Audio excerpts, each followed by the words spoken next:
망하지 않을 나라에 망하지 않을 회사를 사셔야 됩니다. 워렌 버핏 옹께서 괜히 코카콜라를 사셨을까? 그렇죠? 우리가 생각할 때 지금 우리 이제 지금 뭐 젊은 분들도 계시고 어르신들도 계신데 우리 어머님 아버님 노후 준비하셨어요? 자식이 노후 준비가 아니라는 걸 이제 우리는 다 알아요. 그렇죠? 뒷바라지는 했는데 저것들이 나를 안 걷어줄 거라고 다들 생각을 하시잖아요. 그렇죠? 그래서 있는 걸로 어떻게든 해보려고 지금 열심히 공부하시고 부동산도 투자해볼까 주식도 좀 해볼까 고민이 많으시잖아요. 공부가 아직 덜 되어 있다 나 주식 레벨이 아니야 하시면 미국 주식이나 베트남이나 이런 나라 있죠? 섞으세요. 섞어서 망하지 않을 기업을 하나 사갖고 20년 투자하시는 거예요. 짧으면 10년, 길면 20년 이렇게 하시면 주식 투자하셔도 됩니다. 그러면 이게 생각지도 못할 돈으로 불어날 가능성이 크죠. 물론 묻어놓고 자리 껐지 이렇게 하시면 안 되겠죠. 당연히 분기에 한 번씩 실적도 확인하셔야 되고 그 회사 관련한 뉴스들을 계속 모니터링 하시면서 손바꿈을 해야 되는지 아닌지 유지를 해도 되는지는 판단을 하셔야 되겠지만 주식을 정말 내가 레벨이 아닌데 하시겠다 그러면 차라리 노후 준비용으로 장기로 활용하시거나 아기 있는 집은 내 애기 태어나서 얘가 한 30살 되면 엄마가 30살 될 때까지 주식을 사주시면요. 그 돈이 얼마나 커질까요? 뽀로로 통장이 지금 돈 낼 때가 아니란 말이야. 제발 손주들 교육금 들어주지 마시란 말이에요. 차라리 주식 사주세요. 그렇게 해서 한 30년 보내면 그 친구는요. 사회에 진입할 때 출발선 자체가 달라집니다. 그리고 그 30년 동안 걔는 이런 질문을 할 거예요. 저희 조카는 제가 디즈니랑 스타벅스를 사줬어요. 이번에 겨울왕국2가 잘 되니까 자기 너무 뿌듯하고 좋대. 주주로서 아주 기쁘대요. 그리고 스타벅스가 중국에서 이제 굉장히 장사가 잘 되더라고요. 제가 얼마 전에 중국 가서 확인했는데 이 큰 블록 하나마다 스타벅스가 생겨서 청도에 상해도 아니고 그리고 사람들이 되게 많아요. 현지에 사는 사람들한테 물어봐도 스타벅스 장사 잘 된답니다. 그러니까 우리 큰조카한테 그 얘기를 해줬더니 자기 너무 뿌듯하네 주주로서. 나 스타벅스 주주로서. 겨울에 다이어리 같은 거 막 굿즈 사면서 자기는 주주니까 자기가 여기서 돈을 쓰면 자기 회사 주식이 올라가니까 자기는 정정당당하게 스타벅스에서 돈을 쓰겠다. 뭐 이렇게 얘기해요. 그래서 이 친구들은 어렸을 때부터 돈이 불어나면서 자기들의 그릇도 같이 불어나는 거죠. 그래서 그런 용도로 사용하신다면 오케이지만 그렇지 않다. 나는 투자 레벨이 아직까지 지수 따라가는 것도 힘들어. 지수로 반복적으로 수익 내는 것도 힘들어. ETF 레버리지와 인덱스 투자하는 것 정도도 힘들어 하시면 아직 주식 투자 고민해 보시라는 거예요. 그래서 레벨을 먼저 체크를 해보시고요. 그 다음에 자산 사이즈도 확인하셔야 됩니다. 지금 마이너스이실 수 있어요. 나 인생에 남은 거라고 나 마이너스밖에 없어. 내가 가가지고 한강물을 온도를 체크해야 되나 뭐 이러실 수도 있어요. 근데 이런 분들이 흔히 저지르는 실수가요. 마이너스 1000만 원이나 마이너스 3000만 원이나 마이너스는 마이너스지 그게 그거지 뭐 이렇게 생각하세요. 그래서 마이너스 통장에서 돈 꺼내가지고 주식하십니다. 방송 보시고. 그래서 한 방에 회복해가지고 빚 다 갚고 그때부터 새 인생을 살겠다. 천만에요. 절대 안 되십니다. 마이너스면요. 따박따박 그 빚을 갚으셔야지요. 내 자산이 마이너스인데 투자하시면 큰일 나십니다. 거기에서 손해보시면 진짜 한강 가셔야 돼요. 다리별로 있을 거야. 그래서 비켜가면서 뛰어내리셔야 돼. 조심하셔야 돼요. 그래서 내 자산의 크기에 따라서 가셔야 되고요. 부동산은 특히 여기 오늘 젊은 분들 좀 모셔서 말씀드릴게요. 부동산은요. 한 3억 이상 있을 때 조그만한 아파트 정도서부터 시작을 하셔야지 한 1억 정도 생기면 무슨 생각을 하시냐면 오피스텔을 하나 살까? 나는 제일 부러운 사람이 지네 엄마가 오피스텔 사줘가지고 월급 받으면서 월에 한 40만 원씩 월세 받는 애들 난 제일 부럽더라? 복이 많아가지고 저런 부부를 만났어? 그래서 내가 1억이 생기잖아. 그러면 오피스텔이 사고 싶으신 거예요. 게다가 독립하고 싶어 하세요. 그렇게 나이 들잖아요. 엄마 아빠하고 같은 집에 살기가 싫어요. 노인네들이 어쩜 그렇게 잔소리가 많아지셨는지. 근데 엄마 아빠 보실 때는 저건 아직까지도 내 눈에는 앤데 지가 똑바로 하면 우리가 잔소리를 하겠냐고. 아직도 코를 질질 흘리고 다니니까 엄마 아빠가 잔소리를 할 수밖에 없는데 그렇게 나가고 싶어요. 그래서 나만의 공간 저거를 내가 세를 주던 아니면 여차하면 내가 들어가서 살아야지 하고 오피스텔을 많이 보세요. 근데 오피스텔은요 사자마자 거의 90%는 손해보신다고 생각하시면 되세요. 정말 특이하게 입지가 좋은데 그리고 공급이 별로 없고 수요는 많아서 월세가 계속 올라갈 수 있을 만한 지역의 오피스텔 괜찮아요. 뭐 선릉이나 이런 서울의 몇몇 지역들은 가격 엄청 올랐죠. 그리고 지방에서도 위치 좋은 데는 가격 오릅니다. 하지만 대부분이 떨어져요. 오피스텔은 수익률로 체크하셔야 돼서 그래요. 내가 월세를 40만 원 받는다. 그러면 이 월세가 올라줘야 다음 사람은 수익이 올라가는 거잖아요. 내가 40만 원 받아서 가령 수익이 4%예요. 근데 월세가 오르지 않으면 다음 사람이 이거를 사겠냐고. 수익률이 유지가 돼요. 월세가 떨어지지 않으면 수익률이 떨어지고 3%대로 2%대로 떨어져. 그러면 누가 나한테 윗돈을 주고 사겠어요? 내가 4% 수익을 보고 이거를 투자를 했어. 그러면 다음 사람은 나한테 원금을 주는 게 아니죠. 내가 돈을 벌고 싶다. 그러면 저 사람은 나한테 1,000이든 2,000이든 더 주고 사야 내가 돈 버는 거잖아요. 근데 그 사람은 1, 2천을 더 주고 사면 수익률이 4%대로 빠진다고요. 그러면 팔릴까요? 그래서 오피스텔은요. 월세 수익이 계속 올라갈 수 있는가. 그래서 다음 사람이 나한테 윗돈을 주고 사도 그 사람이 4%대 수익을 볼 수 있는가를 잘 계산하고 판단하셔야 돼요. 근데 대부분 1억 정도 있으면 오피스텔 접근하십니다. 그리고 특히 조심하셔야 돼요. 어머니 아버지도 특히 조심하셔야 돼요. 오피스텔 분양할 때 분양하시는 분들이 뭐라고 멘트를 치냐. 3개를 하실 수 있는데 3개를 하시면 여기에서 한 60만 원, 70만 원 정도가 나오기 때문에 부모님들 월에 한 200에서 210만 원 정도 생활비가 나옵니다. 그래서 3개를 한꺼번에 분양받으세요. 다 3개 받으셨죠. 그렇게 해서 입주가 시작될 때 무슨 일이 벌어지냐. 잔금 못 치르시니까 막 던져요. 그래서 막히가 막 붙습니다. 그래서 정말 내가 오피스텔 투자하고 싶어 그럼 언제 하셔야 돼요? 입주할 때요. 마이너스 핏 나올 때 그때 사시면 돼요. 그래서 1억 생겼다고 내 돈 찢어발려가지고 오피스텔이나 지식산업센터 이런 거 투자하시면 안 됩니다.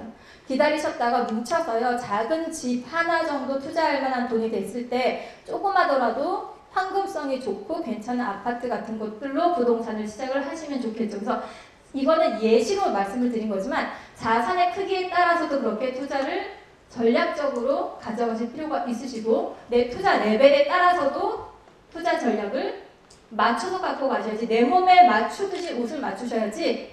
남들이 얘기하는 내년에 무슨 펀드가 괜찮댄다 그러면 거기.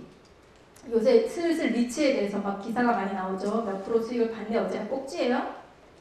수익을 받기 때문에 뉴스에 나오는 거예요. 그렇죠? 그러면 지금 들어가시면요. 이미 들어갔던 사람들은 지금 팔까 말까를 고민하시는 말이에요. 근데 우리는 이제서 한번 해볼까 이러고 계신다고. 그러면 100% 물리세요.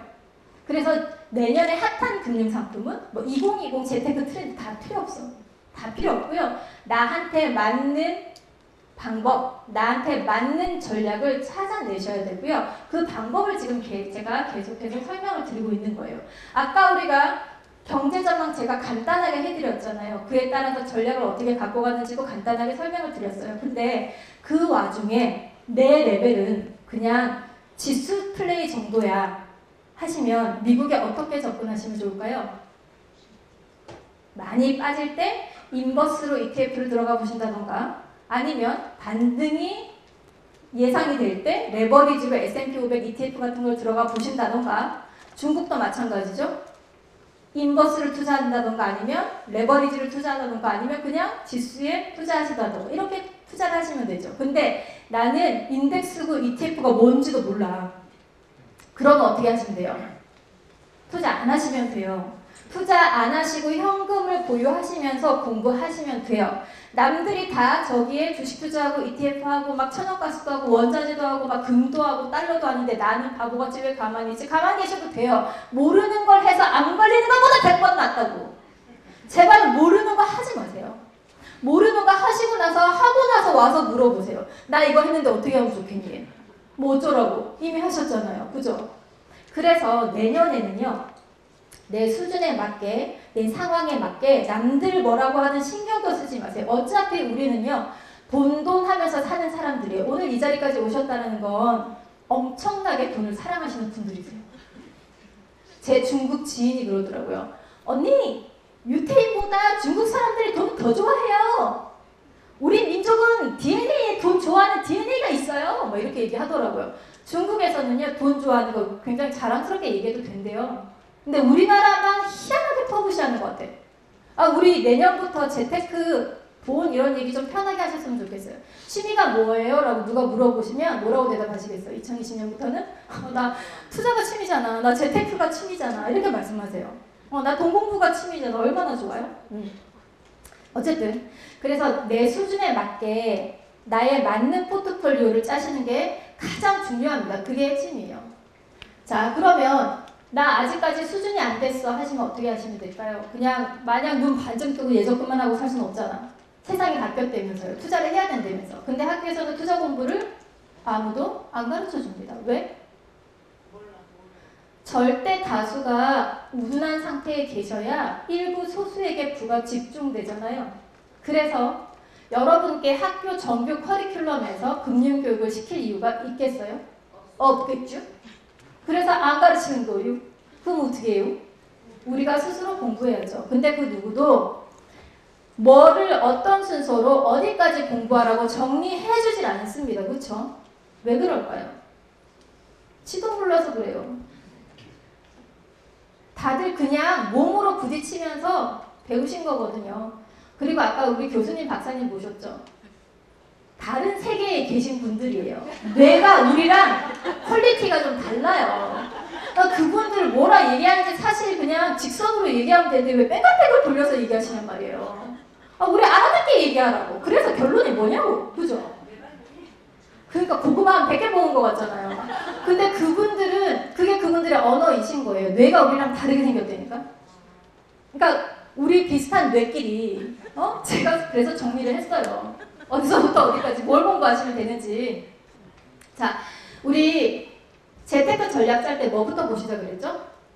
경기 흐름 보고 지금 투자를 하면 되냐 마냐부터 보자고 제가 말씀드렸어요. 그러면 여기에 대한 공부는 뭐부터 하시면 될까요? 일단 돈의 역사부터 들어가셔야 돼요. 왜? 돈이 화폐, 조개 껍데기, 속골이, 돌멩이 이런 걸로 막 교환을 하다가 금이 돈이 됐고, 근데 금은 양이 한정적이었기 때문에 물가가 폭등하거나 폭락하거나 하진 않았어요. 근데 종이돈, 미국 달러가 돈이 된 이후서부터 경기 변동 사이클이 나타나기 시작했거든요. 이 인과관계를 아시려면 돈의 역사부터 공부하셔야 되는데 그거 이제 눈 어두워갖고 잘 안 보이시잖아요. 그러면 유튜브로 보세요. EBS 자본주의, 그 다음에 돈의 힘이라는 다큐가 있어요. 6부작이야. 어르신들 요새 잠 잘 안 오시잖아요. 졸리실 때 틀어놓으세요. 곧바로 5분 안에 주무실 수 있어요. 얼마나 잠이 잘 오는지. 근데 5분 듣고 주무시고 5분 듣고 주무시고 해도 몇 달이면 다 들으실 수 있지 않겠어요? 그거 보세요. 그 돈의 힘이란 다큐를 보시면 돈의 역사부터 시작해서 주식의 역사, 채권으로 가장 최초로 돈을 번 가문, 로스차일드 가문에 대해서도 나오고 FRB에 대해서도 나오고 부동산 거품이 왜 꼈는지에도 대해서도 나오고 굉장히 여러분이 금융공부 기초를 다지시기에 좋은 내용들이 많아요. 그리고 EBS 다큐 자본주의는 돈은 빚이다로 시작해서 이것도 굉장히 도움되고 재미있는 내용들이 이거는 훨씬 더 쉬워요. 돈의 힘보다. 그래서 순서는 자본주의 먼저 보시고 그 다음에 돈의 힘을 보세요. 그 다음에 경제 전망들 제가 보고서 보시라고 그랬잖아요. 그런 보고서들 보시고 그 다음에 뉴스라든지 경제 전망 하시는 전문가들 유튜브 아니면 팟빵, 팟캐스트 이런 거 찾아 들으시고 해서 경기 흐름을 보시는 거예요. 그런데 이게 1년짜리 경제 전망이 바뀔 수 있잖아요. 중간에. 갑자기 무역 협상이 막 타결된다던가 트럼프가 재선될 줄 알았는데 다른 사람이 된다던가 솔직히 우리 트럼프가 대통령 될지 누가 알았어요? 됐잖아요. 이런 블랙스완들이 시장에서는 언제든지 생겨날 수 있기 때문에 이 방향이 내가 2019년 연말에 봤던 2020년의 방향이 맞냐, 그 방향대로 가고 있냐를 체크하기 위해서는요. 매일매일 시장 상황을 브리핑하시는 시황을 얘기하시는 분들이 계세요. 한국경제에도 아마 시황 방송이 있을 거예요. 그리고 유튜브나 이런 데 찾아보시면 시황 방송 하는 사람들이 있어요. 경제뉴스 찾아보시면서 그런 전문가들이 시황을 뭐라고 얘기하냐, 큰 방향에서 바뀌고 있냐 그렇지 않냐 그거를 계속 매일매일 체크해 가시는 거죠. 방향이 좀 바뀌는 것 같아. 그러면 그때는 전략도 수정하시면 되겠죠. 그래서 경기 흐름은 그렇게 체크를 하시고 그 다음에 아까 개별 상품에 대해서 투자 대상을 보시라고 말씀드렸는데 주식이 뭐냐, 채권이 뭐냐, 금은 달러는, 엔화는, ETF는 뭐냐, 펀드는 뭐냐, 리츠는 뭐냐 여러 가지 금융 상품에 대해서는요 공부를 하셔야 되는데 이것들도 요새 너무 많아요. 요새 젊은 친구들이 너도 나도 자기가 경제 유튜브라고 엄청 친절하게 설명을 막 무슨 자기 은행원 출신이라면서 막 한 몇백 명 있어. 제가 보니까 그런 분들 그냥 뭐 주식, 뭐 채권, 뭐 ETF, P2P 이것만 검색하셔도 그게 뭔지 설명하는 그 영상이요. 수두룩 빽빽이요. 그럼 그 중에서 똘똘하게 설명 잘하시는 분, 내가 좀 알아듣기 쉽게 잘한다 라는 사람 거를 보시면서 공부하시면 돼요. 상품 공부는 그닥 어려운 게 아니죠. 시간만 들이면 공부하실 수 있고. 그 다음에는요. 언제 사고 언제 팔 건가의 문제야. 내가 주식이나 뭐 P2P나 뭐 펀드는 이렇게 공부를 하셨어요. 그 다음에 시장 대응하는 공부는 어떻게 해야 돼? 여기서부터는요. 무조건 몸으로 부딪히셔야 돼요. 재테크 공부는, 경제 공부는 자전거를 타는 방법 배우는 거랑 똑같으세요. 자전거 타는 방법 책으로 배우실 수 있어요? 사람이 지나가면 빵빵 거린다. 오른쪽으로 기우면 왼쪽으로 핸들을 틀어본다. 이렇게 배우실 수 없잖아요. 자전거의 종류 뭐 이런 거 대충 그냥 이론을 배우시고 곧바로 몸으로 타보시면서 나도 모르게 그냥 하다 보니까 중심이 잡히고 몸이 기억해서 그냥 다음에 또 타게 되고 그러시죠. 그것처럼 재테크도 마찬가지예요.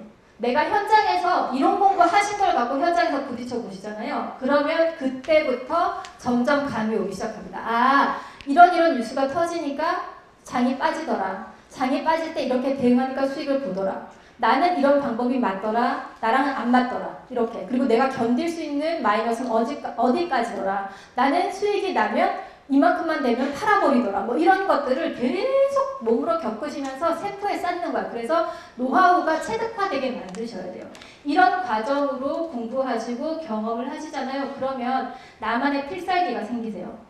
나랑 정말 잘 맞는 투자 방법 하나만 있으시면 걔가 언제 싼지 언제 비쌀 때인지 잘 아시기 때문에 그거 갖고 반복해서 돈을 버실 수가 있어요. 그래서 주식 하시는 분들도 주식만 하시는 거고요. 부동산으로 돈 버시는 분들 부동산만 하시는 거죠. 그래서 이렇게 공부를 하셔가지고 필살기를 만드시면 참 좋겠다. 근데 실제로 내 돈을 그럼 어떻게 해야 되지? 그래서 돈에 대한 부분도 인지하셔야 돼요. 나 올해 얼마 벌었고 얼마 썼고 세금은 얼마 냈고 실질 수익이 몇 프로다. 그래서 나는 내년에는 한 얼마 정도 벌 것 같고 어떻게 조절하면 수익이 좀 더 날 것 같고 이런 것들을 쭉 내 수입, 지출, 자산 현황을 정리해 보세요. 이거조차 안 하시는 분들이 많으세요. 제발 이거 해보세요. 제발. 자, 그 다음에 하셔야 되는 거는 저렇게 정리를 해보니까 나 매달 한 얼마 정도는 모을 수 있을 것 같아. 그래서 1년에 한 어느 정도는 저축 가능해. 혹은 내 자산이 얼마야. 그러면 내 투자 레벨에 따라서 나는 지금 아직 한 뭐 채권, 회사채 정도 투자하는 레벨이라서 뭐 한 2%, 3%대로 수익이 계속 난다면 이 돈이 몇 년 후에 얼마가 될지 로드맵을 그려보시는 거예요. 이거 되게 우스워 보이지만 로드맵 매달 그리시잖아요. 그러면 내 돈이 불어나고 있고 올바른 방향으로 가고 있는지 체크를 하실 수가 있어요. 그러니까 이게 내 재테크의 내비게이션 같은 거예요. 여러분 사시면서 여자 2명의 말을 들으면 인생 성공한다고 그랬잖아요. 첫 번째 누구 말? 엄마랑 아내 말. 두 번째는요. 내비게이션 말이에요. 왜 길한다고 지멋대로 가시는 거예요. 내비게이션이 시키는 대로 가셔야 성공해. 안 돌아가지고. 그렇죠? 그것처럼 우리 인생의 내비게이터 역할을 해줘요. 내 돈이 지금 얼마 있고 앞으로는 얼마가 될 건지를 눈으로 보고 계속 확인하셔야 돼요. 머릿속으로 이렇게 하지 마시고 흘려보내지 마시고 제발 로드맵도 꼭 그려보세요. 적어도 한 달에 한 번은 로드맵과 월말 정산을 하면서 내 돈에 대해서 인지한다. 계속 인지하고 인지해야 내 돈을 보는 통찰력이 생기세요. 나중 가잖아. 이거 안 그리셔도요. 머릿속에 다 있으세요. 그게 통찰력이겠죠? 근데 그 통찰력이 생기려면 이렇게 매번 인지하셔야 됩니다. 그 다음에 마지막이에요. 내년 머니 캘린더 만드셨으면 좋겠어요. 내년 몇 월 달에 무슨 큰일이 있고 돈 들어갈 일이 뭐가 있는데 그 돈이 얼마고 그럼 그 돈을 나는 지금서부터 어떻게 해서 준비를 하겠다, 충당을 하겠다. 이거 안 해놓으시잖아요. 그럼 그 달에 버는 돈에서 한꺼번에 지출이 나가면 다 펑크납니다. 그렇게 되면 마이너스 되세요. 그래서 머니 캘린더까지 딱 짜시고 19년 연말을 딱 마무리를 하시면 정말 남들하고 다른 연말을 보내시는 거고요. 우리는 이미 돈돈하면서 사는 남과 다른 인생을 살고 있잖아요. 남들과 다른 인생을 사시는 분들이기 때문에 분명 2020년 그 이후에도 남들과 다른 인생이 우리한테 올 겁니다. 그게 바로 부자의 모습이겠죠. 네, 여러분들 2020년 부자 되시기 응원합니다. 감사합니다.